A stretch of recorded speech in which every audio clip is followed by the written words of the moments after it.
가까운 사이라도 속마음을 털어놓기 전에 생각해야 할 5가지 이유. 오늘은 아무리 가까운 사람이라도 모든 속마음을 털어놓기 전에 신중하게 고려해야 할 이유에 대해 말씀드리겠습니다. 많은 분들이 친밀한 관계에서 모든 이야기를 공유하는 것이 당연하다고 생각할 수 있습니다.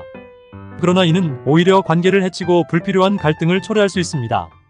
오늘은 그 이유와 적절한 속마음 관리의 필요성에 대해 이야기해 보려고 합니다.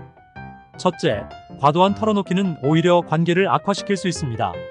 친밀한 사람에게 자신의 감정을 너무 자주 또는 너무 깊이 공유할 경우 상대방은 그 부담을 느낄 수 있습니다. 연구에 따르면 자주 속마음을 털어놓는 것은 상대방에게 부정적인 인식을 심어줄 수 있으며 이는 결과적으로 상대방이 거리를 두려는 결과를 초래할 수 있습니다. 특히 개인적인 고민이나 부정적인 감정에 대한 지나친 공유는 상대방을 피곤하게 만들 수 있죠. 둘째, 속마음을 털어놓는다고 해서 항상 문제 해결로 이어지지 않습니다.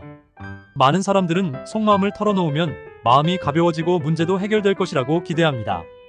그러나 대부분의 경우 이는 일시적인 기분 해소에 그칠 뿐입니다. 문제는 여전히 남아있고 다시 그 상황에 직면하면 또다시 스트레스를 받게 됩니다. 속마음을 공유하기 전에 먼저 스스로 문제를 어떻게 해결할 수 있을지 생각해보는 것이 좋습니다. 셋째, 속마음을 털어놓을 대상을 신중히 선택하는 것이 매우 중요합니다. 모든 사람에게 마음을 열고 털어놓는 것은 위험할 수 있습니다.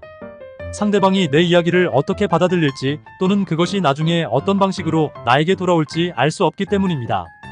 신뢰할 수 있는 사람에게만 자신의 깊은 속마음을 털어놓는 것이 안전하며 때로는 전문가의 도움을 받는 것이 더 나은 선택일 수 있습니다. 넷째, 감정이 격해진 상황에서는 즉각적으로 속마음을 털어놓는 것보다 진정할 시간을 갖는 것이 좋습니다. 감정이 격해진 순간에는 자신의 감정과 상황을 객관적으로 판단하기 어렵습니다. 이런 경우에는 잠시 시간을 두고 진정한 후 차분한 마음으로 대화하는 것이 좋습니다. 이는 오해를 줄이고 상대방과의 관계를 더 건강하게 유지하는 방법입니다. 다섯째, 장기적인 관계에 미칠 영향을 고려해야 합니다. 속마음을 털어놓는 것이 일시적으로는 기분이 좋아질 수 있지만 장기적으로 관계에 부정적인 영향을 미칠 수 있습니다.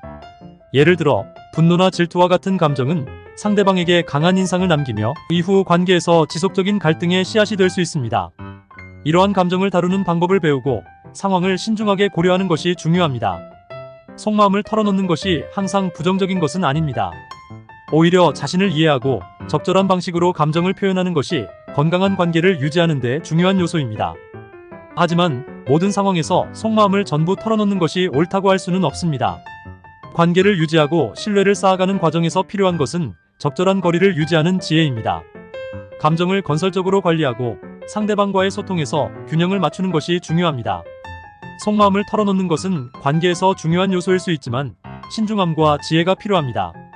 오늘 설명드린 5가지 이유를 기억하시고 적절한 상황에서 자신의 감정을 표현하며 건강한 인간관계를 이어가시길 바랍니다. 이 영상이 도움이 되셨다면 좋아요와 구독, 알림 설정을 눌러주시고 앞으로도 유익한 정보를 놓치지 않도록 계속해서 함께해주세요.